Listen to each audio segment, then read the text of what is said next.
what are we doing today? Well, we're inside the 6-wheel drive ambulance again. You may have seen this in past videos. I'm going to have a play around with the switches, because at the moment when you go and try and switch things, this twists around and sort of switches. It's for the wipers, and the mirror, the indicators here tend to not stay in position very well. Now, amazingly, you can still buy brand new assemblies for these. I'm not sure where they came from, but you can still get them, and looks like cast zinc bodies on them. Now, this is not going to be quite the typical video. I am tired. I am out here in bare feet, and I'm experiencing some wild reactions to my MS treatment that the doctor is yet to explain. I have gout, so I really should be resting at the moment, but I'm not.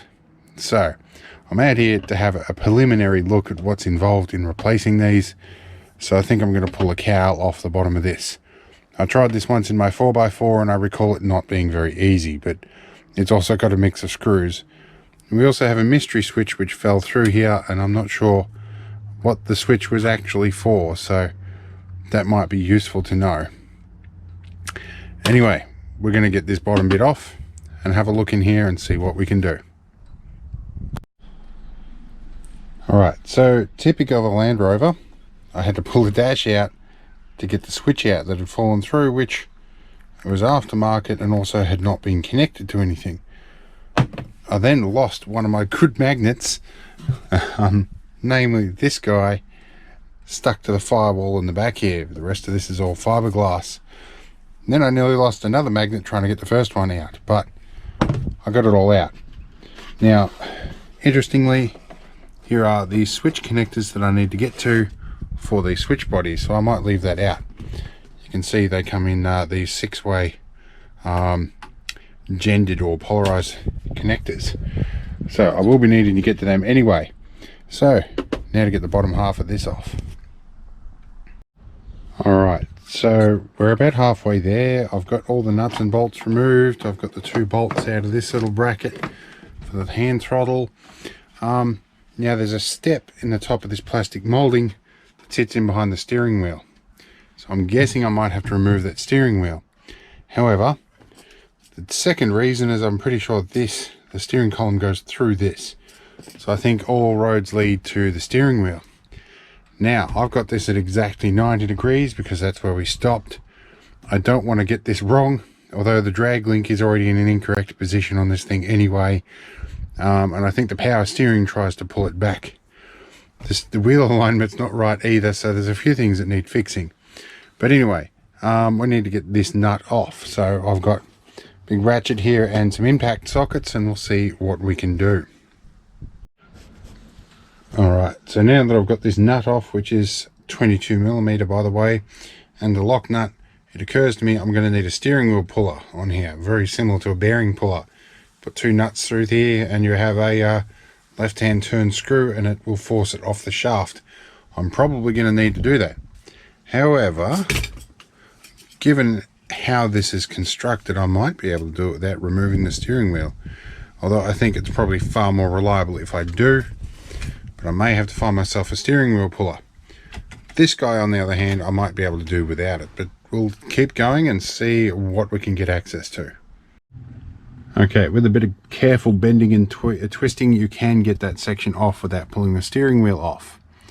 Now, I am most certainly going to need to pull the steering wheel off for this unit. However, the most heavily damaged unit in here is the this switch here, and it looks like I can get that out without pulling the steering wheel off. So we might do that today, and then we'll do the other job once we find a steering wheel puller. It's probably another tool I'm going to have to buy. Anyway, let's get on with it. Okay, so the top plastic cowl lifts off with a bit of mucking around. You can get that out, especially if the dash is loose like it is here. Here's our old switch, which is clearly not up to spec. I wonder if this will fit, but yeah, you can see how it's designed to work here, to switch between the contacts. That's perfectly fine, but it's been jerry-rigged, and I can see that this shaft has been pushed in and is now swiveling in here that may be repairable. In any case, I can rip this plug out and swap them over. So that's what I'm going to do. Alright, we have them out. We have the old one over to the left here and the new one to the right. I'm going to plug them back in. Normally I'd give these a spray with contact cleaner, but these look actually quite clean. I don't think I'm going to bother. So yeah, let's slot this back in. I noticed this is a dummy pin. This one is just a pin that is either not populated or not used. Either way, there's not a wire to that end, so that's not going to cause us a real problem. So I'm going to plug this in and test it before I go to the bother of screwing everything in. It's also worth noting that I used a 1/4" ring spanner because I don't have anything any bigger. But that got into the gap here to remove these 3 nuts. This new one has got a locator pin instead of a nut at the front there, and it feels like it's a steel one. Either way, that's not the end of the world. It will still go back in. Anyway, let's plug it in and test and see if it actually does what it's meant to. Alright, so obviously this one's wired a little different. If I push it down here and push the wipe button in, my wipers work and the washer comes on at the same time. I switch up to the other position, push the button, and the wipers return to position. Not quite how it should work. Now I think I've discovered what happened with this one. This actually fell out completely, but this wire here is obviously meant to be the ground on the stalk, and this goes through to the switch inside the tip of that stalk. Whether I can pull that apart and repair that is another matter, but given that these are all push connectors, I can probably figure out the pin out from this switch and move all the connectors around on this one till they're in the correct position. It's just going to take a bit of time to draw this out. So I might take these both inside and see what happens. Alright, so I've been at this for about half an hour and I thought I'd go and check a couple of things. Now, namely, the shape of these two. Alright, I've been at this for about half an hour now and I worked out something, namely that these are slightly different shapes. Now, this will not fit into the existing bracket. This is a slightly newer style bracket that is not fitted on the 6x6. So, I can't get that into the bracket on the 6x6 until I replace this, which involves me to remove the steering wheel. So, for the moment, I'm not even going to bother rewiring that because it's not worth it. Now, I can pull the switch contacts out of this. The tricky bit is that this wire normally needs to come all the way up this tube and connect to one of these 2 wire contacts here. Tricky bit about that is that in their infinite wisdom they decided to crimp these in with a little crimp. So I need to find out some way to get the wire up to this contact here, which is probably going to involve removing that contact entirely. So it's going to be interesting. But I think this is going to be much easier to repair than it is to try and retrofit that, which I'm going to have to do anyway when I remove the whole steering wheel assembly. So I could work out a translation diagram and I might still do that and make that work, but I'd like to repair this in the meantime. It's going to be the quicker option. Alright, see what I can do. Alright, with a little bit of heat, persistence and a pair of pliers, I got this contact out of here. The hole's not quite the same, but I think a bit of super glue will fix that. Now I can thread the green wire back up the hole. We'll solder it on.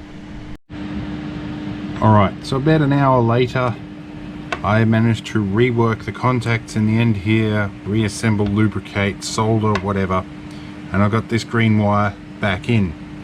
And I've managed to wedge the ground wire back in the terminal the way it's meant to be. And I discovered that there is a bit of a crack in here, which is obviously what's happened in the first place. It's obviously fallen out and somebody shoved it back in and it's gone all the way in, which is why it was spinning. So this should work until I can find myself a steering wheel puller and then work out the wiring on that. And I'm going to guess the wiring on this is going to be different too. We also have a bunch more extra contacts on here, but I don't foresee that that will be a huge problem because I can simply rearrange these pins when I work out exactly how they're meant to go together. But fundamentally it's the same switch inside, so we should be alright. I don't know, and I haven't tested yet, whether this push button will work. I hope it does. So let's go outside, plug it in and see if it works. Alright, I have my switch plugged in. Let's turn the keys. Alright, so we have constant washers. That's not ideal. Alright. Alright. I knew once I touched the electrics in this that the ghost of Lucas would haunt me. But this is not a daily driver. It can sit here for a bit. And I think that's what might happen. I might leave it for a day while I have a think about how I'm going to handle this. Alright, it's the next day and I haven't had a lot of sleep. I had a slight emergency in the middle of the night and I had to put all this back at short notice and take the vehicle. So I think this works. I've been busy with pages and pages full of notes here. So I'm going to go test this, see if it works, and if that is the case, we're going to draw up my notes clearly so you guys can repeat this should you be doing the same thing. Note that I haven't put the heat shrink over any of the joins yet, but we'll work that out. Let's go see what happens. Alright, we did test this off camera, and I'll let you know we're probably going to blow a fuse. Hence why the fuse box is off and there's a slightly lower rated fuse. Let's turn our ignition on. The switch is in the position at the top. I have wired it so it should be open circuit. Now, if we go and go position 1, nothing happens. Position 2, we get washers. I'm not going to go position 3 because that blows a fuse. So clearly, we have it wrong. Yay, Lucas wiring. Alright, we've made some progress. Now this is a 4-position switch and a 3-position roll, so we have some quirks, but if we select position 1, if we select the 4th position, everything stops because it's not connecting to anything. We go position 3, it returns. Position 2, we get wipe, and position 1, we get wipe at a slightly faster speed. Bit hard to tell with the power off. So we can stop our wipers where we want, or we can return them. That's a side effect of having that switch, but that's good news. Now I need to work out how the washer switch connects, but we're making progress. So let's unplug this and go back inside. Alright, I think I've got everything right. Let's switch our key on. Now we're in our park position here, the unused switch contact position. We have an unused pin here, we'll fold out of the way. So let's go position 1, which is normally return to home, or off. Position 2. Position 3. Okay, and let's do washers. The wash button works. Okay. So we have 2-speed wipers and we have off and return to home. It finally works. Alright, let's pull it inside so we can detail the colours so you guys know what we need to be doing. Alright, so I have done the rewiring, I've done all the heat shrink up, and I've drawn a diagram which I will explain for you guys, but you can also pause if you need to. The lighting is not great and my hand's in the way, so you have to deal with that. So this here represents our connector, and this pin here is the disused pin, and I have signified that by the black dot. So this represents the back of our switch here, which has got all our contacts. So they're all numbered, and they are numbered actually on the back of this as well. So this pin here goes to pin 5. The colors may vary, so I'm not worrying too much about it. This pin here goes to both pins 7 and 8, indicated here by the orange line. The green indicates the pins we've used. Pin 3 connects to that one on the connector, so that is pin 3 up here. Let me change my viewfinder. Pin 6 here goes over to that one, and this goes to the wash button. Go around, it goes to the green and black wire that goes off into this stalk to the wash button at the end there. That's those 2 wires poking out here. The black one of those goes all the way around back to pin 5 and doubles up on pin 5 here. The colors are a bit different because I had to chop some wires. So yes, our black one piggybacks off there. That should get you there. With the added bonus that this top position just isolates everything. Not much we can do about it because there was only 3 positions on the old stalk and there's 4 on this one, but at least it works. Your washers will work, that'll happen, and you can stop your wipers and make them look broken, just to add to that more Lucas wiring effect. Alright, so I did happen to find myself a steering wheel puller, but in light of this, I think I'm going to check the other wiring loom before I pull that whole assembly off. So let's have some fun with that. Alright, at first I got a little bit concerned because I looked under here and I had 2 switches coming off that loom, but turns out the other switch is the headlight switch. That's fine. Now I did a bit of preliminary testing in here and it turns out these 2 pins, or 2 of these pins anyway, are commonly shorted, which is the same as on this one. And I checked the indicator switch and it is switching on 2 of the correct pins, so it's probably the same wiring. So I'm going to plug this in and see what happens. Alright, I need to find some keys, which I've shoved in a pocket here. Here's some keys, and let's see if we can get Lucas mode to happen. Come over here and find my key switch. Turn her on. Let's try blinkers. Alright, we have blinkers on one side, blinkers on the other. That's good. Let's check our horn button, see if this works. Okay, horn button works. I don't know if headlight high beam or low beam works. Let's chuck this in and go headlight high beam. Let's have a look. Go around here. We have headlights in high beam. Alright, that's good. And we'll chuck this back in one position. See if we have low beam. We have low beam. That's good. Alright. That bit's going to work just fine. So I'll unplug it, put the original back in for the moment, and then we'll figure out how to get this whole thing off, but that might happen tomorrow. Running a bit short on time, and I haven't put the dash in back in properly, so this bit's stuck where it is as well. I had to put it all back in at short notice. So turn all this off, turn the headlights off. Alright, we're making progress. Now there's one little detail I forgot. I whacked a 10 amp fuse in here instead of the 15, just in case I blew it. I didn't want to overload the wiring, so let's whack a 15 amp fuse back in the slot here.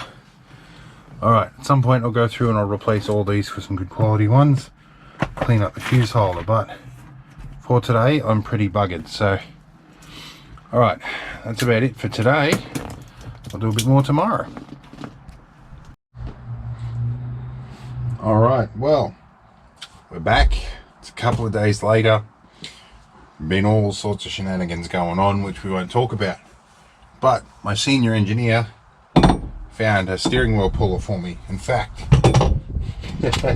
he found 2 of them.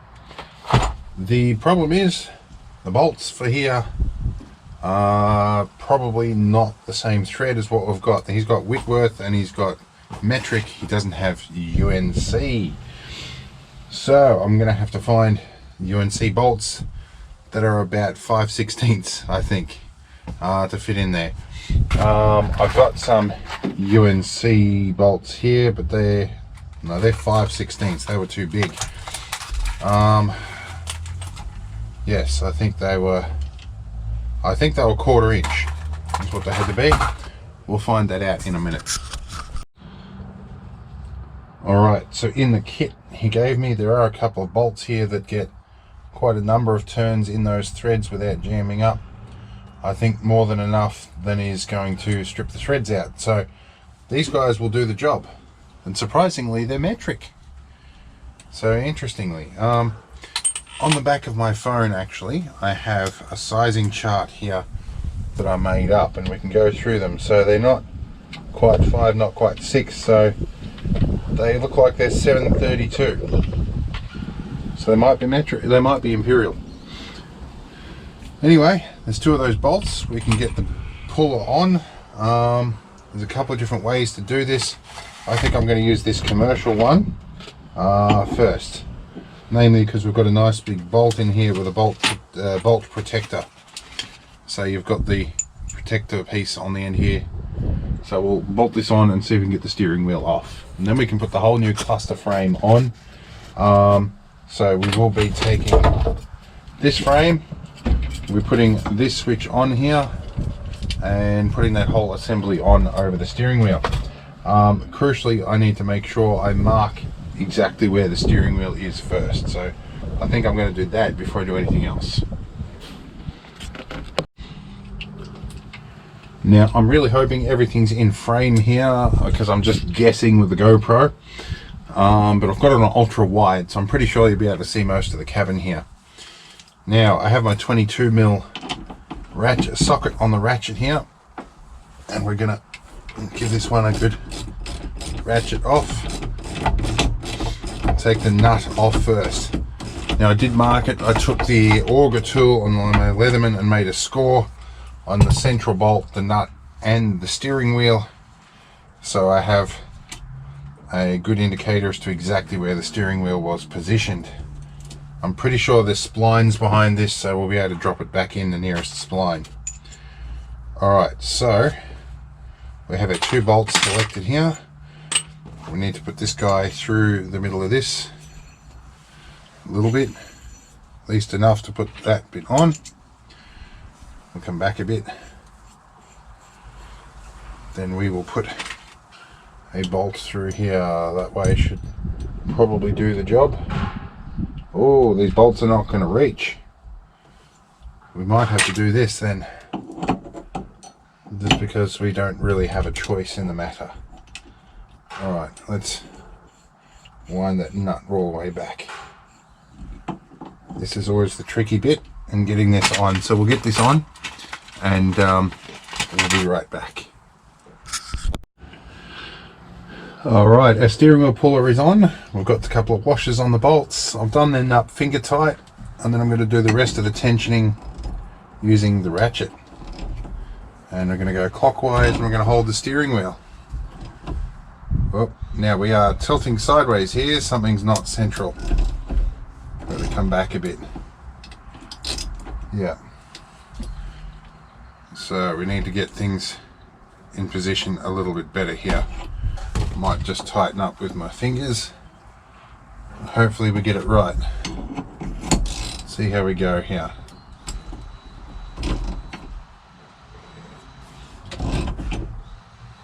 Well, now we're moving.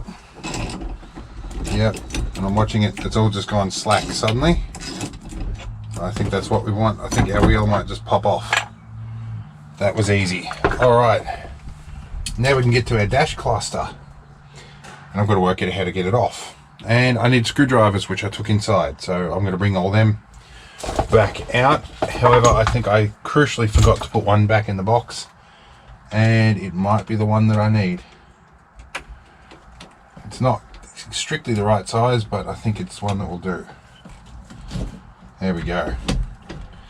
Alright, a couple of plugs to come off. And we'll do that. Alright. Oh, this one is a nightmare to get off. Oh, there we go. Alright. There's our dash cluster. Now our headlight switch is separate. I think I need to unplug that one. And that was easy. So I'll swap the headlight switch over to the new cluster and I'll put everything else on there. So I'm going to do that inside and we'll be back to film the rest of it. Alright, and we're back.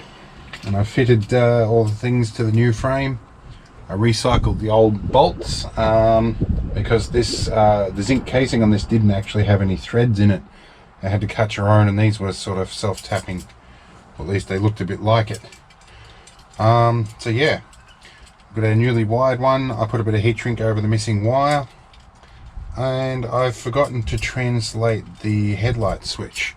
I'm going to go transfer that over. Alright, so we've got our headlight switch in. I'm going to put this lot on. And I notice whoever's put this on put a bit of anti-seize on the splines here, which probably is what helped everything come off nicely. So we're going to undo our bolt that's already a bit undone. We're going to pull this clamp back and get this on. There we go. So, now I need to work out where that position's going to be. I know, I think that fits into the forks on that. That should be alright. Okay, that won't be a huge issue. I need to get this roughly in the right position. I'll do up the clamp. Get that out of the way. Geez, it already feels better. I better not do that clamp up too tight. It's good enough to hold it in position. That's good. Okay. There's our mark on the wheel, on the shaft. So it's, you know what? I think I might put the covers back on first, or at least the top one. That might be sensible given how hard this was to get off. So this one can go in over everything first. These plastic covers are a pain. They're a real challenge to put back in. Okay. So I think we'll be back when I figure this out. Alright, so the top cover's on and I've put all the boots in their respective positions. Now I'm going to do the bottom cover. I'm going to bolt the throttle cable in first, then I'm going to put the bottom cover on, and then I'll put the steering wheel on. I think that's going to be easier. Alright, let's do that. Wow, getting the plastic cowling back on is easily the most frustrating job of the whole thing. There are 4 screws, there's 2 down here, 2 up here to hold the halves together, then there's 2 captive nuts that float around loose under here that the self-tap is going to. There's also 2 screws down here that hold the frame for the hand throttle. It's a bit of a pain in the rear, but it's time to put the steering wheel back on, and I don't think we're going to need the steering wheel puller on the job, so we're not pulling anything off anymore. And I'm pretty sure the nut that holds the steering wheel on should actually fit it back onto the shaft. Oh, lots of room for innuendos there. Alright, where's our mark? Our mark is about there. And our mark on the wheel is about there somewhere. Where are these 2 shafts going to be?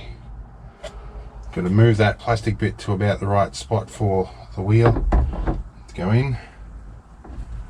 Now, we are off by about 1 spline there. Let's see if I can get those slots to move around a tiny bit. That should be about right. Alright, now to get our nut on. Alright, our steering wheel is on, it's all done up. And actually, crucially, the nut went to about the same position when I had the tension about right. I got a bit distracted. My mechanic neighbour came over to have a chat about wheel alignment stuff, so we're going to work on that at some point as well. But I think for a change, we're actually about right. I probably need to go and find the keys and just do a system check. So let's do that and we might be done. Alright, we've got keys. Okay, let's have a look. Got blinkers. The blinkers are flashing on the correct side. Let's check horn. Horn works. I don't know if headlight flash is working. Let's turn headlights on. And see, that's high beam, low beam, I think. No, that's high beam, low beam. Oh, I think that is, yeah. Oh, that's park, that's headlights. It's high and low beam. Right, let's have a look. So we're low.